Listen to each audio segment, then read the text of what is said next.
ونصلي ونسلم على سيدنا ومولانا محمد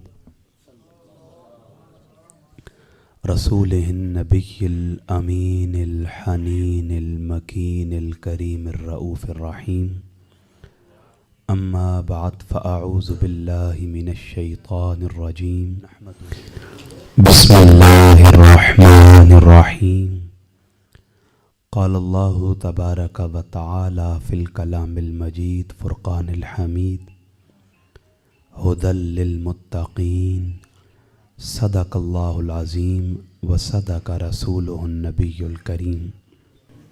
سامعین محتشم، میں اپنی گفتگو کے باقاعدہ آغاز سے پہلے ایک بات بالکل واضح کر دوں۔ عمومی طور پر یہ تاثر عام ہے، جب بھی ہم سیدنا علی المرتضیٰ کرم اللہ وجہ الکریم کا ذکر خیر کرتے ہیں، بعض لوگوں کے ذہنوں میں شبہ اور ابہام پیدا ہو جاتا ہے۔ اسے رفع کرنے کے لیے ایک بات اعتقادی اعتبار سے کلیئر کر دوں۔ ہم الحمدللہ اہل سنت ہیں اور ہم جمہور کے ساتھ ہیں، سواد اعظم کے ساتھ ہیں۔ یہ ہمارا قطعی فیصلہ ہے کہ نبی رحمت نے جو معیت کا، محبت کا فیض، تاجدار صداقت، یار غار و یار مزار، خلیفۃ المسلمین، امیر المؤمنین سیدنا ابو بکر الصدیق رضی اللہ تعالیٰ عنہ کو عطا کیا، وہ کسی اور کے حصے میں نہیں آیا۔ سارا سال ہم ان کی عظمت کا، ان کی شان کا ذکر کرتے ہیں۔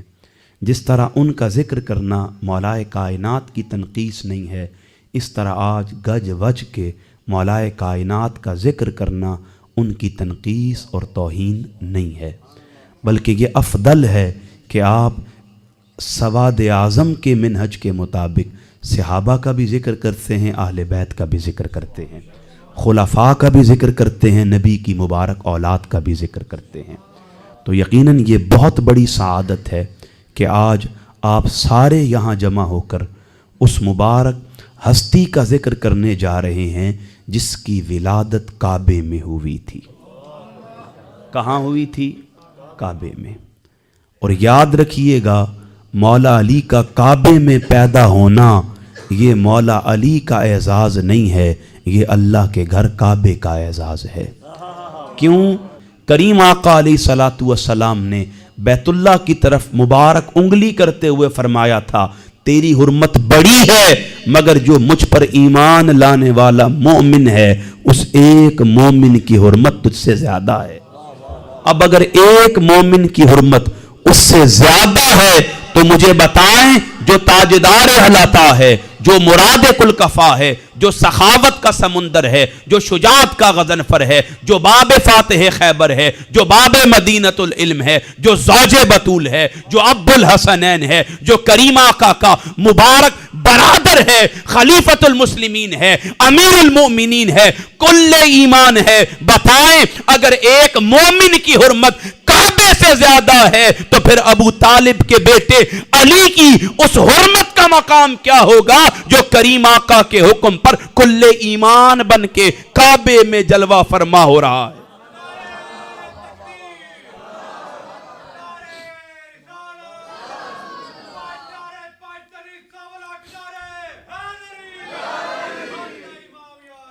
اب آپ تصور کریں، اگر کوئی بندہ مولا علی کی خصلتوں پر، آپ کی عظمتوں پر، آپ کی رفعتوں پر غم رنجیدہ ہوتا ہے، اسے سوچنا چاہیے ایک بندہ مومن اپنی عمر گزار کر بیٹوں کی شادیاں کروا کے، بڑی توجہ سے سنیے گا، ایک بندہ مومن اپنی عمر گزار کر، آپ بڑے بیٹھے ہیں، میں مہمان ہوں آپ کا، بڑی دور سے آیا ہوں، چودھری مظفر صاحب لے کر آئے ہیں، میں مہمان ہوں تو مہمان کا تو ادب آپ کو کرنا چاہیے۔ پھر میں آپ کے پیروں کو ہاتھ لگا کے عرض کرتا ہوں، میرا ادب نہ کریں، جن کی بات کر رہا ہوں ان کے آگے سر جھکا لیں۔ تو جتنے بڑے بیٹھے ہیں تھوڑی دیر گفتگو کرنی ہے، دوبارہ موقع ملے نہ ملے، کل ایمان کی بات ہے، اپنا ایمان کامل کریں۔ ارد گرد بچے بیٹھے ہیں، انہیں ذرا خاموش کروا دیں ادب کے ساتھ تاکہ خلل نہ پڑے، لطف نہیں آتا اس طرح۔ اب سامعین محتشم، ایک بندہ مومن کی انتہا کیا ہے؟ وہ ساری عمر گزارنے کے بعد اپنی عمر کو گزار کر اپنے بچوں کی شادی کروا کے نوکری پوری کروا کے عمر کے تمام مراحل گزار کر کسی کے سامنے بیٹھا ہو، ٹانگیں کپ کپا رہی ہوں، ہاتھ لڑکھڑا رہے ہوں، زبان پر کپ کپی تاری ہو، کوئی اس سے پوچھے حاجی صاحب بتائیں تو صحیح، اے فلاں شخص بتا تو صحیح، عمر گزار لی ہے، اب تیرے من میں کوئی چاہت ہے، طلب ہے، تڑپ ہے، تو وہ بندہ مومن اللہ رب العزت کے عرش کی طرف لڑکھڑاتی انگلی اٹھا کر ایک التجا کرتا ہے، زندگی کے سارے معاملات ادا کر دیے، فرائض ادا کر دیے، واجبات پورے کر دیے، ضرورتیں تمام کر دی ہیں، حجتیں تکمیل کو پہنچ چکی ہیں، اب بس ایک حاجت ہے، وہ لڑکھڑاتی انگلی کے ساتھ التجا کرتا ہے، اگر وہ رب کرم فرمائے اپنا گھر دکھا دے تو زندگی کا مقصد پورا ہو جائے گا۔ میں سادہ سی عرض کرنے لگا ہوں، ایک بندہ مومن اپنی عمر کی انتہا میں جس کعبہ کو دیکھ کر ایمان کامل کرنا چاہتا ہے، اس مومن کو سمجھنا چاہیے اے بندہ مومن تیرے ایمان کی انتہا کعبہ ہے، علی المرتضی کی ابتدا کعبہ ہے، وہ علی شیر خدا کرم اللہ وجہ الکریم جن کی ابتدا کعبہ بن رہی ہے۔ تو آج ظرف کشادہ کریں، عقیدہ وسیع کریں، محبت کو کم ظرف نہ ہونے دیجئے گا، اعلیٰ ظرف ہو کر مولا کائنات کا ذکر خیر سنیے گا۔ کائنات میں ازل سے یہ دو باتیں مقدم رہی ہیں، ایک نسب مقدم رہا ہے، ایک حسب مقدم رہا ہے۔ حسب وہ ہوتا ہے جو بندہ خود محنت کر کے کماتا ہے، نسب وہ ہوتا ہے جو رب ذوالجلال اپنے بندے کو عطا فرماتا ہے۔ حسب یہ ہے بندے کی عبادت ہے، ریاضت ہے، مجاہدہ ہے، تقوی ہے، طہارت ہے، معاملات ہیں، احکامات کی پابندی اور بجا آوری ہے، یہ اس کا حسب ہے جو اس نے کمایا۔ نسب کیا ہے؟ اس کا باپ، اس کا دادا، اس کا باپ، پھر اس کا دادا، یہ بندے کا نسب بنتا ہے۔ حسب بندہ کما لیتا ہے، نسب کما نہیں سکتا، نسب رب عطا فرماتا ہے۔ آپ کائنات انسانی میں کسی بندے کو دیکھ لیں، اس کا حسب کبھی اعلیٰ ہوگا، کبھی اس کا نسب اعلیٰ ہوگا۔ ایسا نہیں ہو سکتا کہ کبھی نسب بھی اعلیٰ ہو، کبھی حسب بھی اعلیٰ ہو۔ میں دو مثالیں دیتا ہوں، آپ دیکھیں حضرت آدم علیہ السلام اللہ کے اولو العزم نبی ہیں، لباس بشریت میں اس دنیا میں قدم جمانے والے وہ اللہ کے پہلے پیغمبر ہیں، ابو البشر ہیں، سیدنا آدم علیہ السلام۔ ان کے دو بیٹے ہیں، ایک کا نام ہے حابیل، ایک کا نام ہے قابیل۔ اب حابیل و قابیل کا نسب کیا ہے؟ وہ نبی زادے ہیں، آدم کے بیٹے ہیں، حضرت ابو البشر سیدنا آدم کے لختے جگر ہیں، لیکن حسب کیا ہے؟ دونوں بھائیوں میں جھگڑا ہوتا ہے، قابیل بدلہ لینے کے لیے اپنے بھائی حابیل کا قتل کر دیتا ہے۔ اب آپ تصور کریں نسب کتنا بلند ہے اور حسب کتنا گھٹیا ہے۔ اسی طرح نوح علیہ السلام کو دیکھیں، باپ کے بلانے پر ساری دنیا کشتی میں سوار ہو رہی ہے، کشتی میں قدم جما رہی ہے، کشتی والے نجات والے بن رہے ہیں، لیکن باپ کشتی کے دہانے پر کھڑے ہو کر بیٹے کو آواز دے رہا ہے، مگر بیٹا باپ کی بات نہیں مان رہا۔ اب اس کا نسب دیکھیں، نبی زادہ ہے، نسب دیکھیں حضرت نوح کا بیٹا ہے، مگر حسب کیا ہے؟ اپنے والد کا نافرمان بن رہا ہے۔ کائنات میں ہمیشہ یاد رکھیے گا، کبھی بندوں کا حسب بلند ہوتا ہے، کبھی بندوں کا نسب بلند ہوتا ہے۔ یہ دو مثالیں دی، نسب بلند تھا، حسب بہت گھٹیا تھا، لیکن ایک مثال دے کر اپنے کلائمیکس تک آپ کو لے کر جاؤں گا۔ کریم آقا علیہ السلام کا ایک غلام ہے، نام اس کا بلال ہے۔ ایمان والے یہ بات جانتے ہیں، اللہم صلی اللہم صلی علی سیدنا۔ ٹھیک ہے آپ؟ اب کریم آقا علیہ السلام کا ایک غلام بلال ہے۔ اب نسب کیا ہے؟ ہر بندہ جانتا ہے۔ حسب کیا ہے؟ ہر بندہ جانتا ہے۔ نسب یہ ہے سیدنا بلال حبشی رضی اللہ تعالیٰ عنہ حبشہ سے منڈی در منڈی بک کر آ رہے ہیں، ایک غلام کی حیثیت میں۔ عرب میں غلاموں کی کوئی عزت نہ تھی، حیثیت نہ تھی، تمکنت نہ تھی، ان کی کوئی رسپیکٹ نہ تھی، ان کے لیے موریلٹی نہ تھی، ڈگنیٹی نہ تھی، محبت نہیں تھی۔ عرب کے معاشرے میں جہاں بڑے بڑے رؤساء تھے، شرفاء تھے، امائی دین تھے، سردار تھے، پھر ان کے بڑے بڑے غلام تھے، عرب کے معاشرے میں غلاموں کی عزت نہ تھی۔ ظاہراً غلامی بلال کا نسب تھا، مگر بلال کے نسب میں غلامی تھی، حسب میں مصطفیٰ کی محبت تھی۔ ایک حضور کی محبت نصیب ہوئی، رب نے اجر یہ عطا کیا۔ عرب کے بڑے بڑے سردار نیچے رہ گئے، کریم آقا کا کالا غلام کعبے کی چھت پہ کھڑا ہو گیا۔ اب تصور کریں، کبھی کسی کا حسب بلند ہوتا ہے، کبھی کسی کا نسب بلند ہوتا ہے۔ میں نے نسب کی 2 مثال دی، حسب کی 1 مثال پیش کی، لیکن کائنات میں کریم آقا علیہ السلام کے دست تصرف سے محبت کا مقام پانے والی علی گل مرتضیٰ کی ذات ایسی ہے کہ رب ذوالجلال نے ان کا نسب بھی اعلیٰ رکھا ہے، ان کا حسب بھی اعلیٰ رکھا ہے، ان کا نسب بھی اعلیٰ ہے، ان کا حسب بھی اعلیٰ ہے۔ سامعین محتشم، کائنات میں نہ آپ کو علی کے نسب جیسا کسی کا نسب ملے گا، نہ علی کے حسب جیسا کسی کا ملے گا۔ تو سامعین محتشم، آج اس مبارک ہستی کا ذکر کرنے جا رہے ہیں۔ اپنے دلوں کو کشادہ کر کے اب چند باتیں سماعت کیجئے گا۔ میں نے آپ کے سامنے قرآن مجید کی پہلی سورت کی پہلی آیت، اس کا آخری حصہ تلاوت کیا۔ رب ذوالجلال نے ارشاد فرمایا، ہدی للمتقین، یہ کتاب ہدایت ہے تقوی والوں کے لیے۔ دیکھیں، قرآن مجید میں رب ذوالجلال کا ایک حسن اسلوب ہے، آپ اس کو کہہ سکتے ہیں کہ انداز تکلم ہے، طرز بیان ہے۔ وہ اسی انداز میں قرآن مجید میں اپنے احکامات کو اتارتا ہے۔ وہ جب بھی قرآن مجید میں کوئی حکم اتارے گا، کوئی وصف اتارے گا، بالمتصل کوئی مثال ضرور پیش کرے گا تاکہ بات لوگوں کو سمجھ آ سکے۔ پھر جب مثال پیش کرے گا، مثال بھی کسی ادنا کی نہیں، اس وصف میں جو اعلیٰ ہوگا رب اس کا ذکر کر رہا ہوگا۔ آپ سارا قرآن پڑھیں، رب ذوالجلال نے اس قرآن میں وصف نبوت کا ذکر کیا۔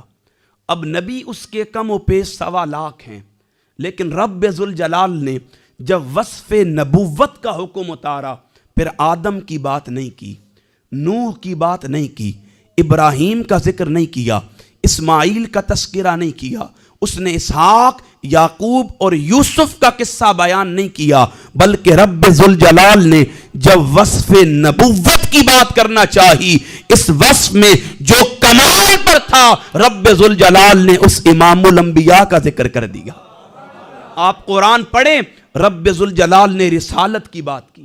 اب رسول اس کے 313 کم و پیش ہیں، لیکن وصف رسالت کو جب بیان کرنا چاہا، اس نے حضرت داؤد کا ذکر نہیں کیا، حضرت موسیٰ کی بات نہیں کی، حضرت عیسیٰ کا ذکر نہیں کیا، بلکہ جب وصف رسالت کو بیان کرنا چاہا، اس نے وصف رسالت کو بیان کرنے کے لیے محمد الرسول اللہ کہہ دیا، زینا علی محمد کہہ دیا، وما محمد الا رسول کہہ دیا، ما کان محمد کہہ دیا۔ اب آپ تصور کریں، یہ اس کا حسن بیان ہے۔ وہ جب بھی قرآن میں کوئی وصف اتارتا ہے، بالمتصل مثال بھی دیتا ہے تاکہ بات لوگوں کو سمجھ آ سکے۔ آپ معجزات کی مثال لے لیں، اللہ نے قرآن میں معجزات کا ذکر کیا۔ اب ہر نبی کو اس کے وقت کی ضرورت کے مطابق معجزہ دیا، مگر جب نبی رحمت کی ذات کا ذکر کرتے ہوئے وصف معجزہ کو بیان کرنا چاہا، اللہ نے نبی رحمت کو سراپا معجزہ بنا کر پیش کر دیا۔ ہر نبی کی زندگی ہمارے لیے نمونہ کمال ہے، ہر نبی کی زندگی میں ہمارے لیے اسوہ ہے، ہر نبی کی زندگی ہمارے لیے روشن مثال ہے، مگر اللہ نے جب نمونہ کمال بنانے کے لیے کسی کی زندگی کو پیش کرنا چاہا،